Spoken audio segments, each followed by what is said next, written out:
Shalom, bien-aimés Seigneur, que le Seigneur vous bénisse abondamment et fasse beaucoup du bien, car le Seigneur a la capacité de nous bénir, de nous faire beaucoup du bien. Et nous allons partager maintenant la thématique, le chemin étroit face au chemin large. Et pour ce faire, bien-aimés Seigneur, nous allons remettre ce temps entre les mains du Seigneur, parce que nous savons que sans lui, nous ne pouvons pas aller de l'avant. Nous prions le Seigneur. Seigneur Jésus, merci pour ce moment que tu permets qu'on puisse avoir dans ta sainte présence afin qu'il nous fasse beaucoup de bien. Je prie pour ta sainte présence afin que cela nous bouleverse, nous amène dans les hauteurs au nom de Jésus-Christ. Je prie que les dogmes soient respectés. Je prie, Seigneur, ne pas déplacer les bornes que les anciens ont placées au nom de Jésus. Que le Dieu des esprits des prophètes vienne sur moi afin de communiquer ta parole comme il se doit, au nom de Jésus-Christ de Nazareth. Et je prie qu'à la fin de ce message, que les vies soient conscientisées, que les vies soient marquées au nom puissant de Jésus-Christ de Nazareth. Seigneur, sois loué, Seigneur, sois béni, au nom de Jésus. Amen. Bien, Seigneur, nous allons lire Matthieu chapitre 7. Matthieu chapitre 7, versets 13 à 14. Je vais lire dans la version nouvelle édition de Genève de 1979 afin de comprendre ce que la parole de Dieu nous dit. Nous lisons la parole. Entrez par la porte étroite, car large est la porte, spacieuse le chemin qui mène à la perdition, et il y en a beaucoup qui entrent par là. Mais étroite est la porte, resserrez le chemin qui mène à la vie, et il y en a peu qui les trouvent. Amen. Deutéronome chapitre 30, le verset 19. Deutéronome chapitre 30, le verset 19 à 20. Nous lisons la parole. Je prends aujourd'hui à témoin contre vous le ciel et la terre. J'ai mis devant toi la vie et la mort, la bénédiction et la malédiction. Choisis la vie afin que tu vives, toi et ta postérité, pour aimer l'Éternel ton Dieu, pour obéir à sa voix et pour t'attacher à lui, car de cela dépend ta vie et la prolongation de tes jours. Et c'est ainsi que tu pourras demeurer dans le pays que l'Éternel a juré de donner à tes pères, Abraham, Isaac et Jacob. Jérémie 21, verset 8. Jérémie, chapitre 21, le verset 8. Il dit, tu diras à ce peuple, ainsi parle l'Éternel, voici je mets devant vous le chemin de la vie et le chemin de la mort. Hébreux 11, 25 à 26. Pour clôturer notre lecture. Hébreux 11, 25 à 26, il nous dit ceci. Il préféra être maltraité avec le peuple de Dieu que d'avoir pour un temps la jouissance du péché.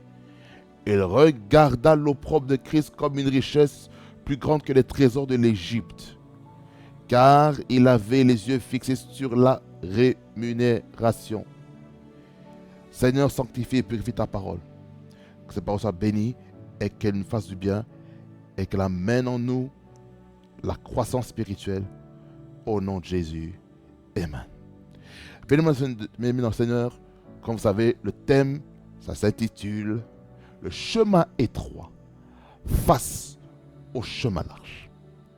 Bien-aimés dans le Seigneur, c'est un des messages qui est très important en tant qu'enfant de revenir dessus.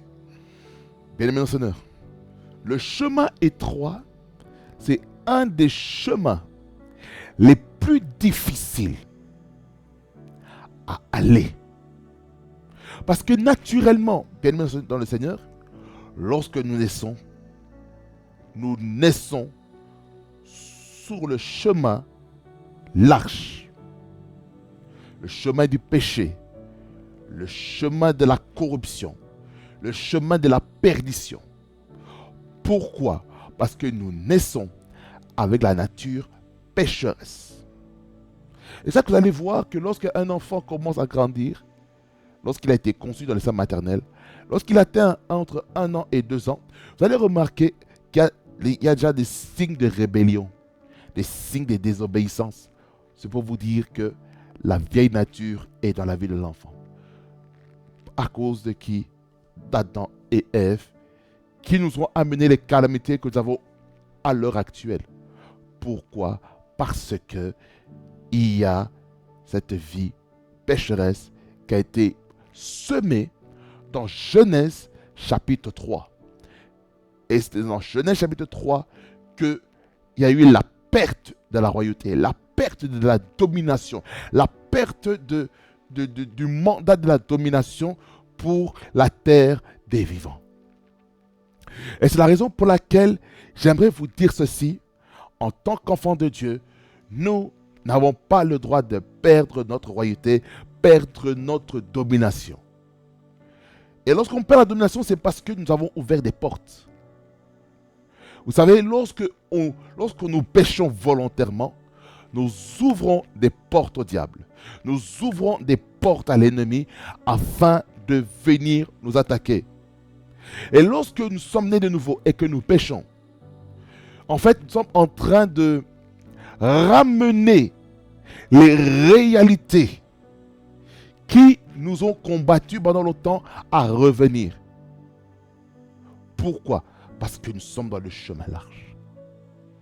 Le chemin large, quand on lit Deutéronome 30, verset 19, il nous dit qu'il nous a donné le choix entre la vie et la mort, la bénédiction et la malédiction. Mais il nous donne un conseil de choisir la vie afin de vivre longtemps. Et c'est pareil ce qu'il est écrit dans Jérémie 21, verset 8, dans laquelle Dieu dit: je vous ai mis le chemin de la vie et le chemin de la mort. Ça veut dire par là quoi? Dieu nous donne le choix. Dieu nous donne le libre arbitre de décider soit d'obéir à Dieu ou soit de le désobéir. D'un choix ou d'une autre, il y aura toujours des conséquences. Si maintenant vous choisissez la mort, vous choisissez la malédiction, eh bien ça ne va pas seulement affecter vous-même, mais ça va aussi affecter toute votre génération, toute votre progéniture, parce que vous-même, vous avez décidé volontairement d'aller vers le chemin de la mort. Et ce qui se passe aujourd'hui dans la société, beaucoup de lois sont en train d'être votées qui est contre la parole de Dieu. Et ces lois, c'est comme si ces personnes, il y a une accélération qui se fait pour eux. Mais pour les enfants de Dieu, c'est comme si le chemin commence à se resserrer. Chemin étroit. Pour ceux qui conduisent en voiture. N'avez-vous pas remarqué que, par exemple, il y a certains chemins où on ne peut pas traverser tous les deux dans le chemin étroit. Il faut laisser soit le conducteur au sens opposé venir en fonction si lui il est prioritaire ou pas. Et maintenant, s'il est prioritaire, nous on doit céder le passage. Il doit passer vers le chemin étroit. Et puis nous on repasse vers le chemin étroit pour aller dans notre destination. Voyez-vous, c'est pas facile. Ça veut dire qu'il faut s'arrêter. Il faut laisser les gens passer vers le chemin étroit. C'est pareil dans le chemin de Dieu. Il y a ce chemin, ce parcours qu'un enfant de Dieu doit avoir. Bien aimé dans le Seigneur, on peut prophétiser, on peut voir certaines personnes dont la vie est en train d'accélérer, bam, bam, bam, bam, bam, bam, rapidement. Par rapport à l'emploi, oh non, telle personne a tel emploi, voilà, il y a ça. Mais pour les enfants de Dieu, c'est comme si ça devient compliqué. C'est normal, bien aimé Seigneur. C'est le chemin étroit. Le chemin étroit, c'est le chemin le plus long. Beaucoup d'entre nous ne voulons pas emprunter le chemin le plus long de Dieu par rapport à sa propre vie. Raison pour laquelle nous devons tout faire pour accepter le chemin étroit. Le chemin étroit, c'est le chemin du disciple.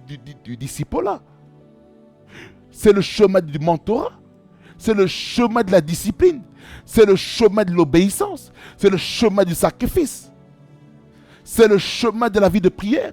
C'est le chemin de la méditation de la parole de Dieu. C'est le chemin de la lecture. C'est le chemin de l'étude de la parole de Dieu. Le chemin étroit, c'est le chemin aussi du jeûne et de la prière. Le chemin étroit, c'est le chemin où nous pratiquons la parole de Dieu par amour et non par contrainte. Le chemin étroit, c'est pour ceux qui acceptent de payer un prix. Ça veut dire que le disciple n'aura pas le même parcours que cette personne qui va vers le chemin avec la porte qui est large. Et ce chemin-là amène à la perdition, ça vous amène à la perte. Ça vous amène à la destruction, ça vous amène à la mort.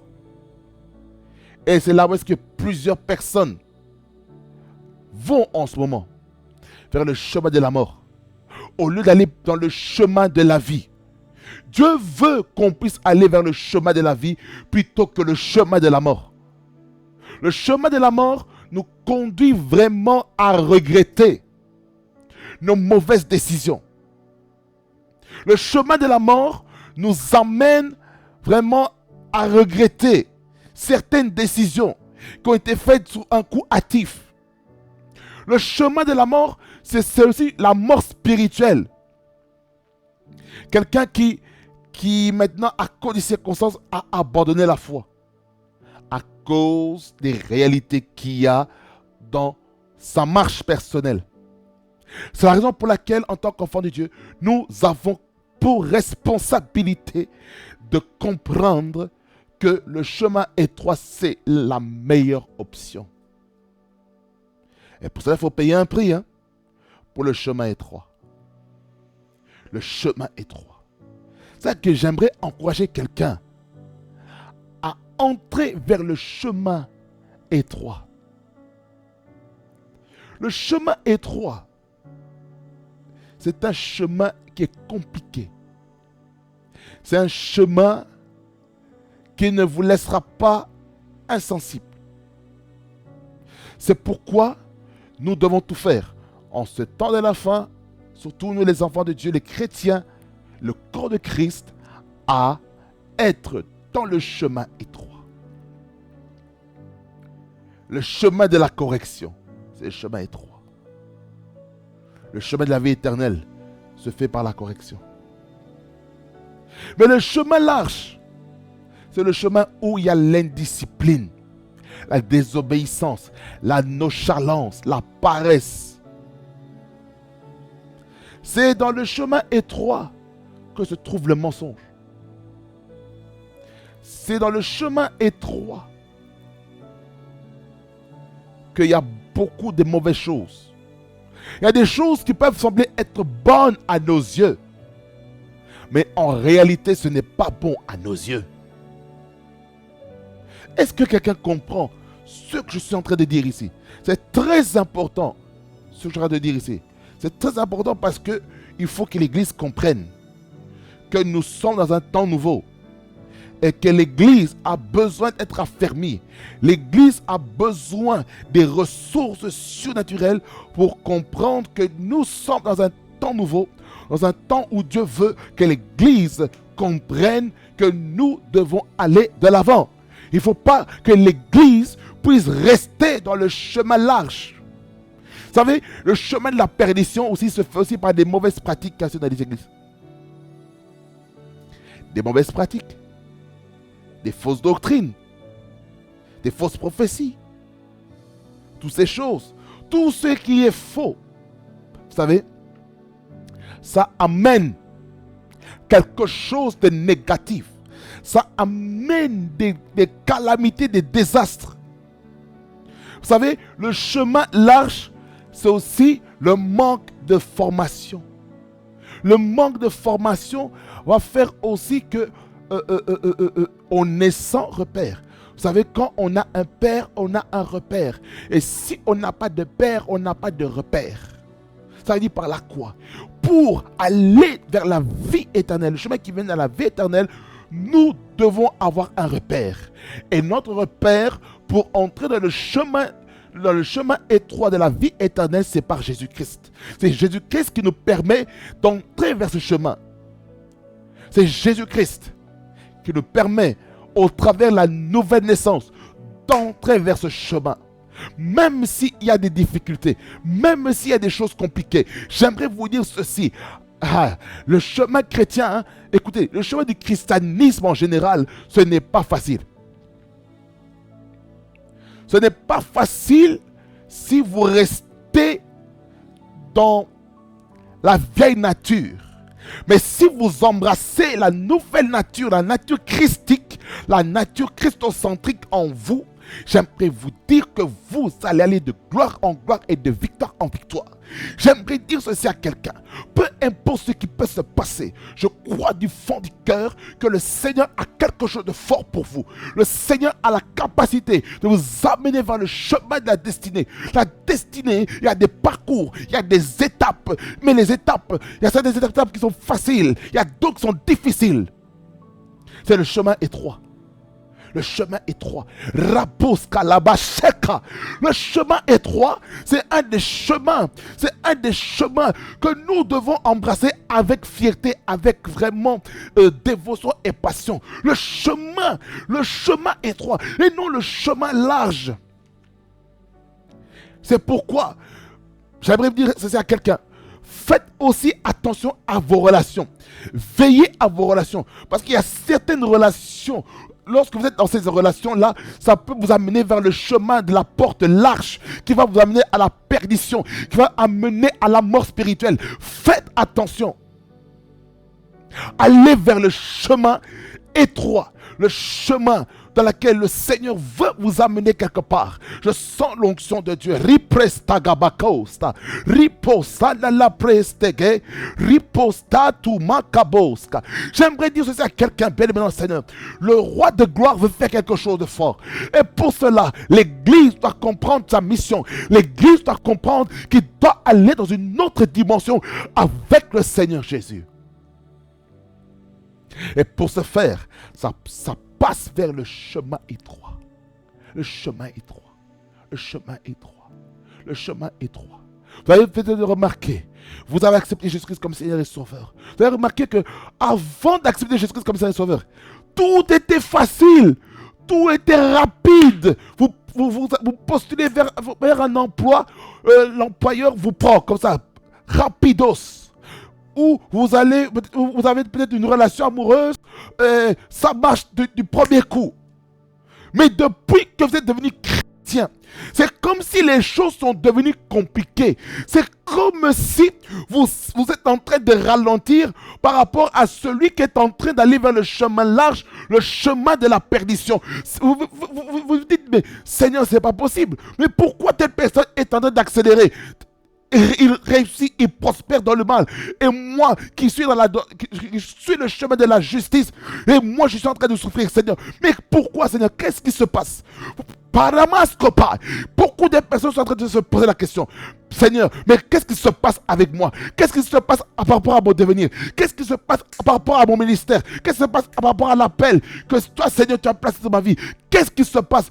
Pourquoi, lorsque je postule pour un travail, par exemple, ça ne va pas, et les autres qui postulent, ça marche?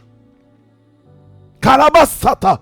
Qu'est-ce qui se passe? Quel est le message? Quel est le langage de Dieu par rapport à la situation que je suis en train de vivre? Certaines personnes se posent la question, mais depuis que je suis devenu chrétien, je commence à avoir des persécutions, des oppositions comme pas possible. Les choses que je n'avais pas lorsque je n'étais pas chrétien, lorsque j'étais un athée, lorsque j'étais un païen, lorsque j'étais un musulman ou j'étais d'une autre confession religieuse.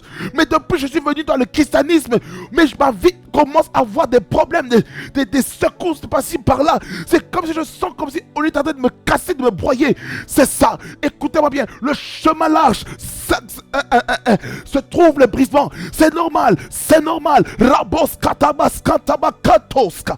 J'aimerais vous dire par expérience, lorsque nous sommes dans le chemin de Dieu, le chemin qui amène vers la vie éternelle, vous aurez des luttes et des combats. Certaines personnes ont des paralysies dans leur sommeil. Certains sont attaqués dans la dimension des visions, des songes et des rêves.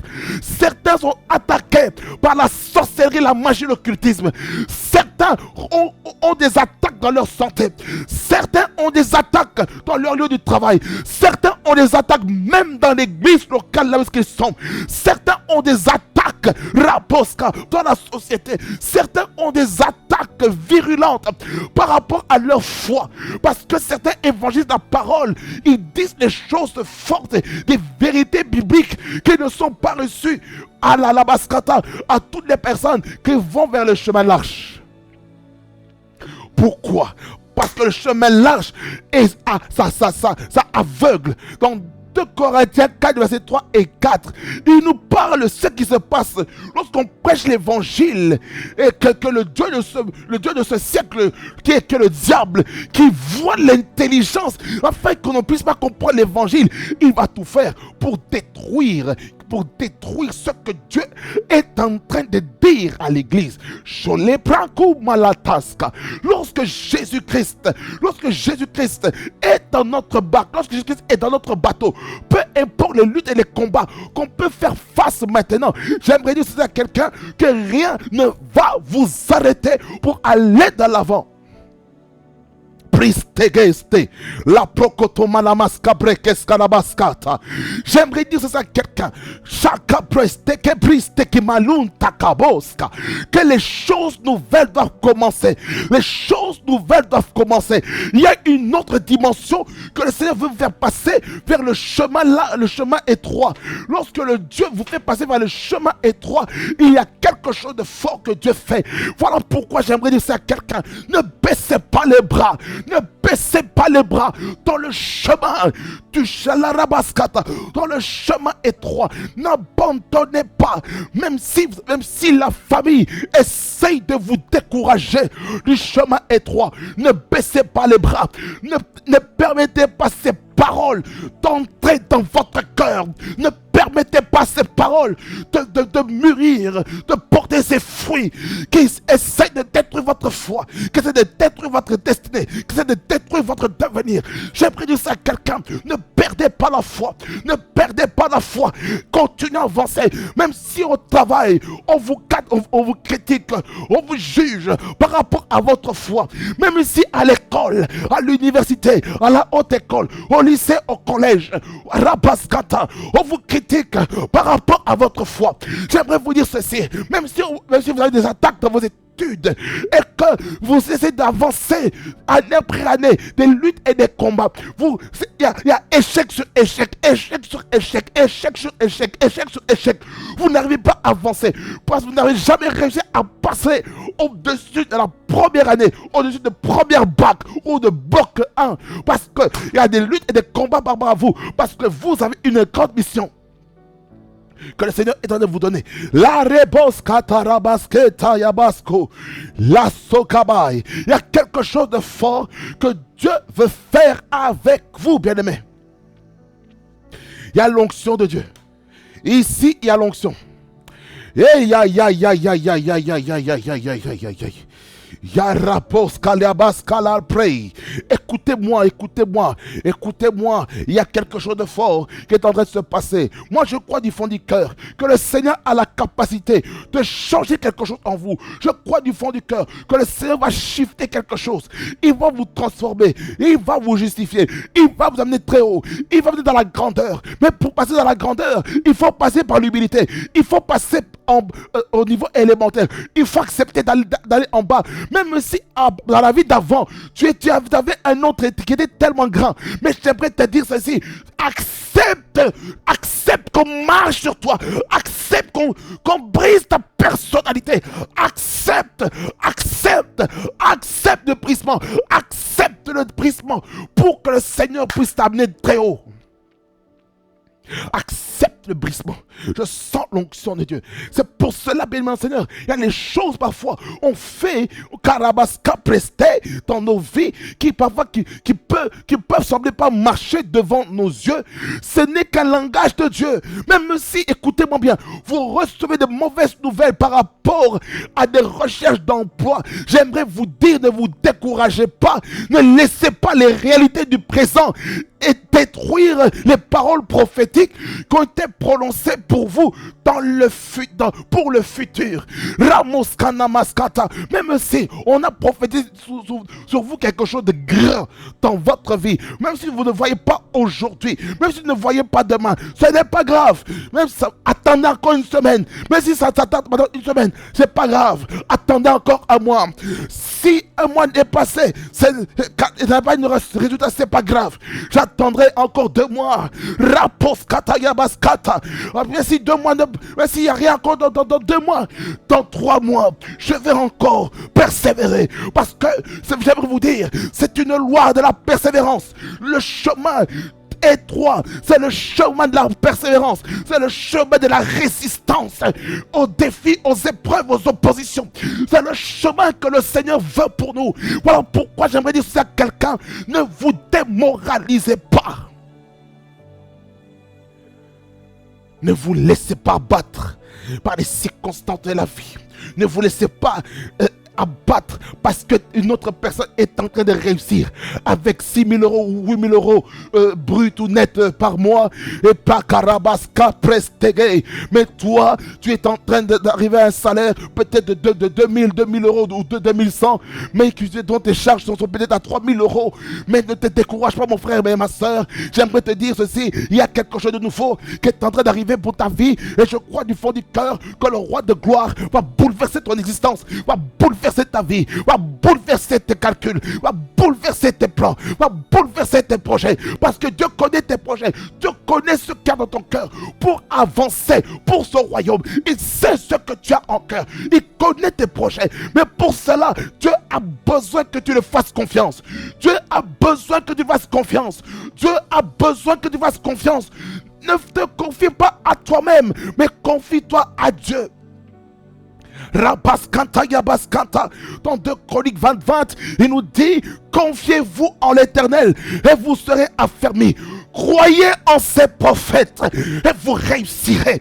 Ça veut dire par là quoi? Vous voulez réussir? Première étape, confiez-vous à Dieu. Confiez-vous à Dieu. C'est Dieu qui connaît. C'est Dieu qui va vous affermir dans la foi, dans la parole, dans la prière, dans les jeûnes. C'est là que Dieu va vous affermir. Raposkata, il va affermir la personnalité du royaume, la mentalité du royaume. Il va affermir les choses dans votre système de raisonnement pour que Dieu puisse faire des choses merveilleuses dans votre vie. Écoutez-moi bien, c'est bien de se confier avec les membres de la famille, c'est bien, mais à un moment donné, il va arriver où vous avez besoin d'un prophète. Ce prophète, c'est votre père spirituel, c'est votre père dans la foi, c'est votre père qui vous a engendré au moyen de la prière, des jeûnes, de l'intercession, à la place qu'à par les douleurs de l'enfantement, jusqu'à ce que Christ soit formé en vous. C'est là où est-ce que Dieu vous attend. C'est là où est-ce que Dieu vous attend. Et pour cela, vous avez besoin du Père spirituel à côté de vous. Écoutez-moi, ne quittez pas la structure de votre Père spirituel. Ne soyez pas en dehors de la structure, mais restez dans la structure de votre Père spirituel. Restez dans la structure. Restez dans la structure. Restez dans la structure. Restez dans la structure. Restez dans la structure. Restez dans la structure. Restez dans la structure. Restez dans la structure. Restez dans la structure. Restez dans la structure. Restez dans la structure. Et non en dehors de la structure. Lorsqu'on est en dehors de la structure, on va échouer. Mais si on reste dans la structure du Père, dans l'alignement par rapport au Père, les choses vont changer. Il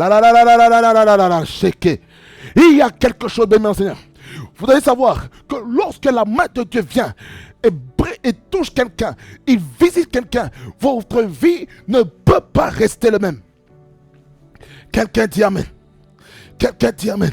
Personne personne ne peut rester le même. Car je n'ai jamais vu un homme qui passe près de la croix et rester le même. Je n'ai jamais vu, écoutez-moi bien, je n'ai jamais vu un homme qui passe près de la croix et rester le même. Car quelque chose a se passé dans son cœur. Aïe. Sanda rababaskanta. Shekarabaskanda rapresteketeska. Shakaria baskanda la prey. Lo prestakupa ile kaposka. Le pruna maskolo prekelekos la proste de geski.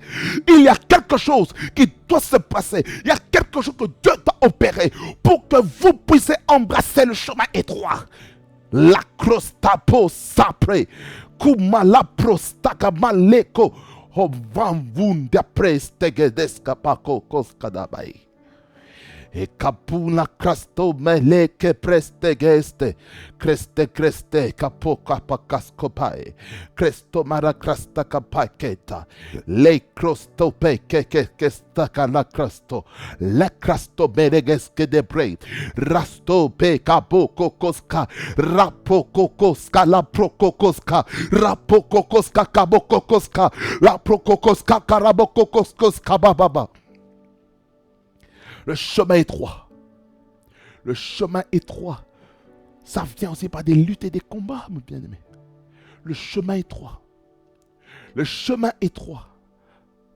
Le chemin étroit. Ça passe aussi par l'incompréhension. Le chemin étroit. Le chemin étroit. Le chemin étroit. Le chemin étroit. Narabaskata rababaskata kalababaskata. Marates tigaba koko boboboskada pre. Écoutez, aya takata. Ah, takai. Somarabasko rabaskata rasta. Aya da. Stari stakai. Kano maskota bai. Que te represta con mama tete. Rabababas cantaria das cantaria. Santa Caria Baba Yas Cantaria Bababaska. Rapas Kataka Preste que de represca. Sheka Prostoko Rababas Canta. Rapoko la Bracas Katakaya. Rapokoska Pakokoska. Rakoska Bakabreketeske. Raproskete Krasto. Rapokotaria Mascale. Rakroste Kamala Prokai. La Prokokoska Bakalebos Katabaka. Aïe, Shadadabraska. Marararararararasha. Shadadadadadadididis. Aïe. Karabababaskandaradadidis. Écoutez. Il y a une très forte onction ici. C'est très fort ce qui se passe. Pourquoi? Parce que Dieu veut vous introduire dans ce chemin. Ça demande que vous ayez la volonté d'y entrer. Aïe. Help me, Holy Ghost. Aussi longtemps que vous restez dans le chemin étroit, vous allez voir comment Dieu va vous élever. Le chemin étroit face au chemin large.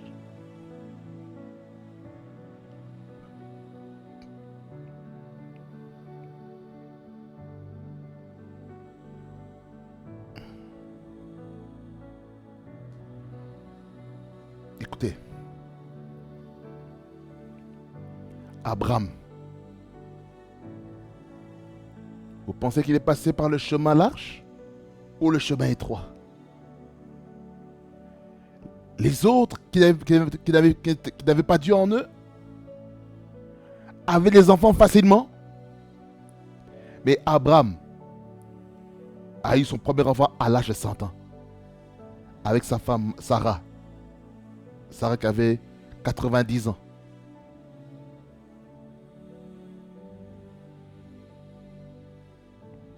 Vous voyez?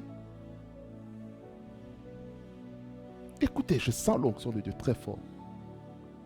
Très fort. Très fort. Abraham est passé par le chemin étroit et s'est passé par la stérilité de sa femme.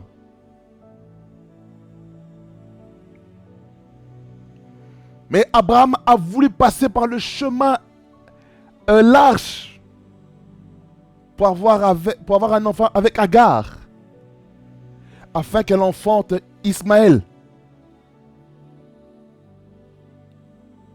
Mais l'enfant de la promesse devait naître au travers Sarah, sous le nom d'Isaac. Abraham est passé par là, le chemin étroit, la stérilité. Isaac, pareil.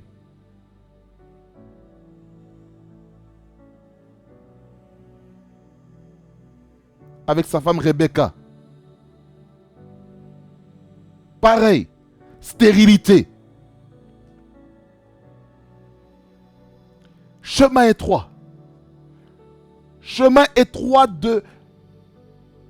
du manque financier. Pareil avec Abraham. Manque financier. Ils ont dû partir où? Égypte.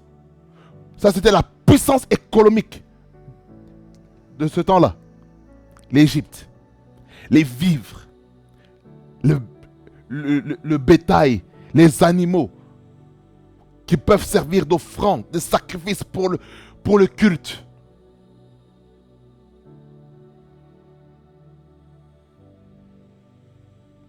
Le chemin étroit, c'est la peur de qui il est. Ça, Abraham et Isaac.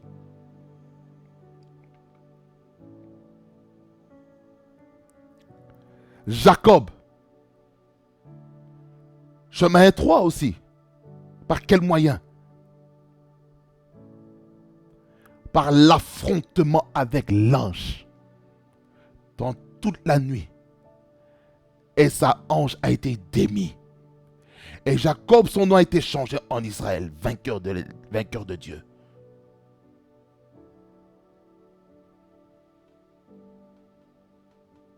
Jacob, le chemin étroit, c'est qu'il devait aller chez son oncle Laban. Et là-bas, le chemin étroit, c'était quoi? L'escroquerie de son beau-père.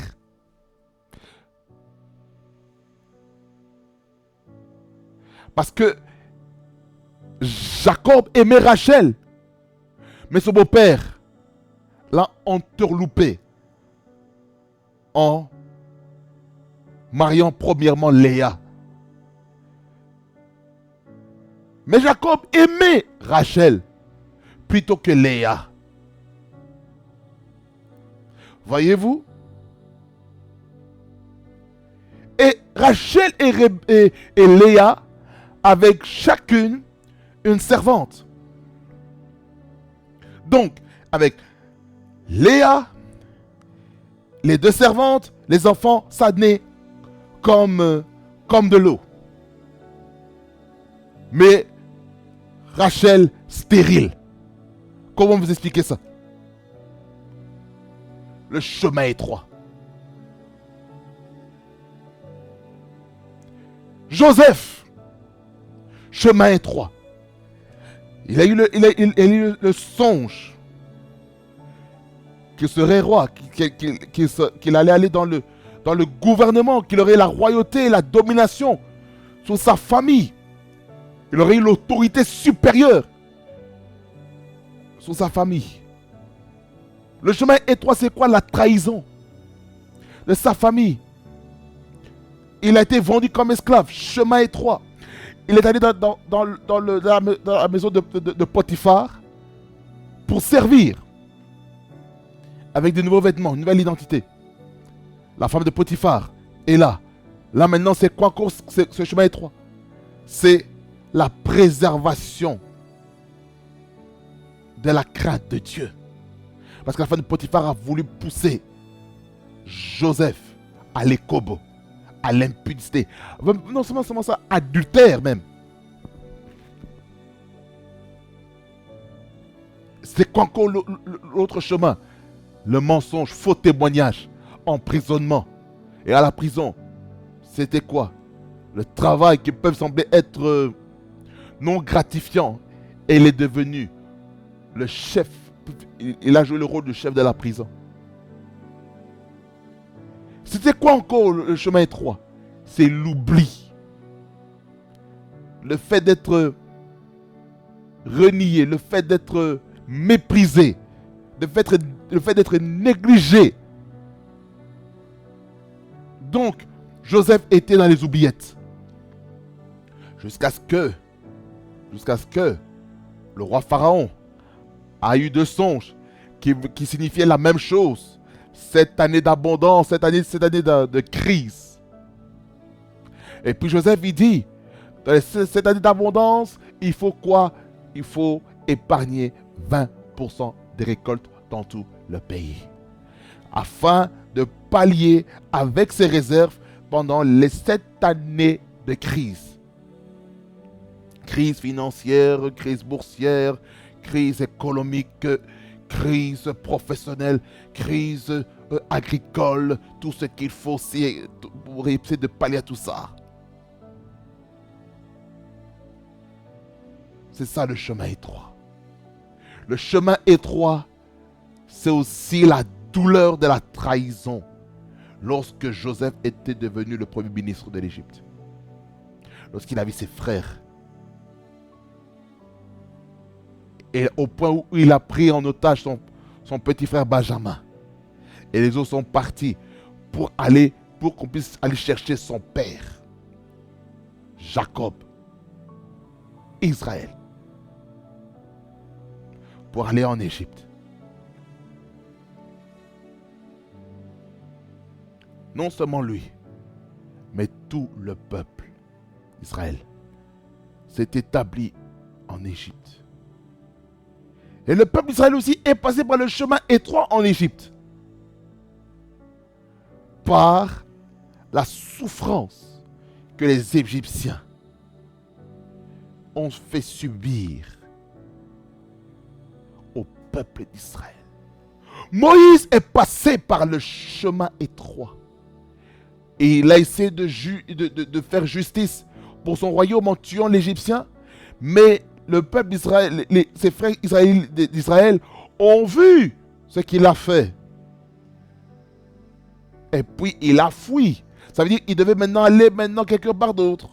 Se protéger afin de ne pas mourir, afin de ne pas être emprisonné. Parce qu'il avait commis un homicide. Un homicide involontaire. Il voulait défendre, donc il y a aussi la notion de légitime défense pour le peuple d'Israël. Voyez-vous? Ensuite, lorsqu'il est maintenant auprès de son beau-père Jéthro, qui est en train de l'enseigner maintenant le sacerdoce, la sacrificature. Jéthro, c'était comme son père spirituel, qui l'enseignait la doctrine, la discipline pour l'amener à la vie éternelle. Il est retourné accomplir la mission du libérateur en Égypte en disant, Dieu m'a dit, laisse partir mon peuple afin qu'il me serve. Voyez-vous, le chemin étroit.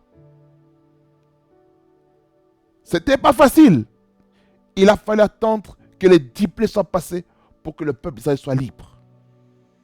Ils sont partis, ils ont marché jusqu'à la mer Rouge. La mer Rouge, c'est un obstacle. C'est le chemin étroit.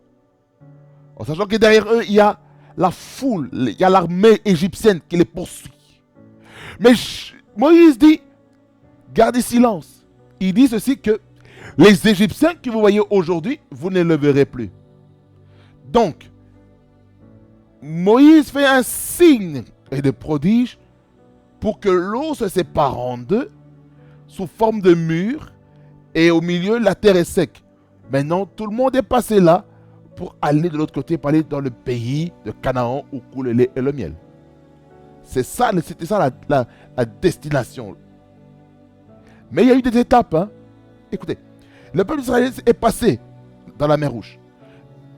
Lorsque vous regardez par exemple le film de Moïse, vous allez voir que les soldats égyptiens sont passés avec leurs chars et leurs chevaux dans le sec. Et lorsque maintenant Moïse a levé les mains, son bâton plutôt, eh bien l'eau maintenant est revenue à sa place et toute l'armée a été engloutie.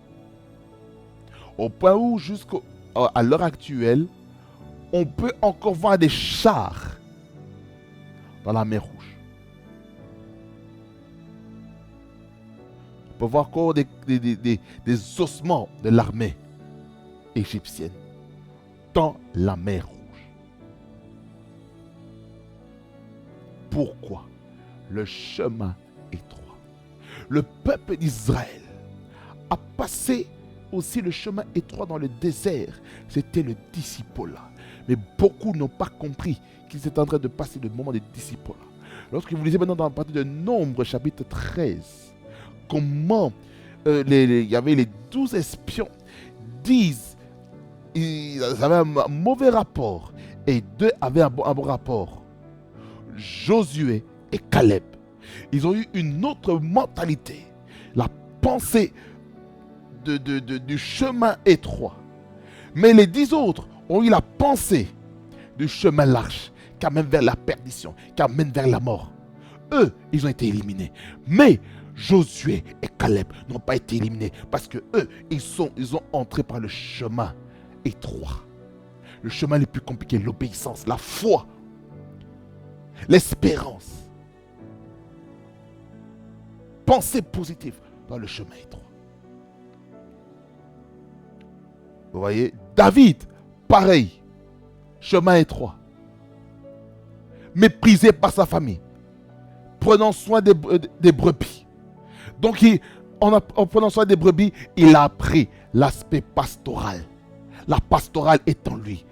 Il a appris comment diriger les animaux. Il a appris comment défendre les animaux en tuant les ours et les lions. Vous voyez? Le chemin étroit. Chaque personnage biblique a dû passer par le chemin étroit. Tous, sans exception, tous les personnages bibliques qui ont marqué leur temps, leur époque, sont passés vers là. Ils sont passés vers là. Ils sont passés vers là. Alors, qui sommes-nous, enfants de Dieu, pour ne pas passer vers ce chemin? Qui sommes-nous?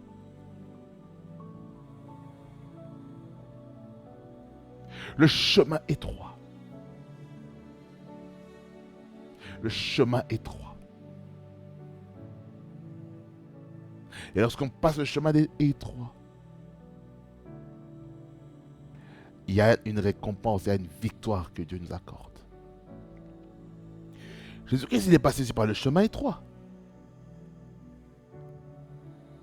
Le chemin étroit, le parcours, il naît dans une étable, dans une mangeoire. Le roi Hérode apprend qu'il est né. On veut éliminer l'enfant. L'étape, maintenant, exilé politique en Égypte. Pendant un temps. Jusqu'à ce que le roi Hérode meure. Et puis de retour dans le pays natal, Israël. Et puis, après ce parcours-là, il y a maintenant le parcours maintenant de l'enseignement, l'aspect maintenant discipolat à partir de l'âge de 12 ans, environ 12 ans, dans laquelle c'était après la fête de la Pâque. Marie et Joseph étaient en train de rechercher Jésus. Ils l'ont vu à la synagogue, en train d'apprendre, en train d'interroger les rabbis, les rabbounis, par rapport à la doctrine, par rapport au dogme, par rapport à la théologie, à bas âge. Il pose des questions très importantes pour se former, pour être équipé dans la mission que le Seigneur avait donnée à Jésus, d'être le libérateur de l'humanité en ouvrant le chemin du salut. Jésus est passé par le chemin du baptême d'eau. Après le chemin du baptême d'eau, baptême Saint-Esprit. Après le baptême Saint-Esprit, il est passé par le chemin, l'étape du désert, 40 jours et 40 nuits de jeûne et de prière par rapport à son ministère, par rapport à son appel. Et puis au terme du jeûne, il y a maintenant une autre étape, c'est maintenant l'épreuve que le diable essaie de lui mettre en essayant de le tenter dans les 3 dimensions. La dimension charnelle, la dimension de l'âme et la dimension de l'esprit. Et Jésus-Christ a vaincu. Après ça, qu'est-ce qui se passe? Il a été maintenant dans le chemin maintenant où il a dû recruter maintenant des disciples pour que les disciples soient enseignés par lui. Quel autre chemin qu'il a traversé? Le chemin maintenant de la familiarité à Nazareth. Là, il a fui parce que sa vie était en danger. Et il est parti où? À Jérusalem. Jérusalem, ils ont planifié de le tuer. Et ensuite, il y a eu quoi? La trahison parmi son gouvernement de 12, Judas Iscariote.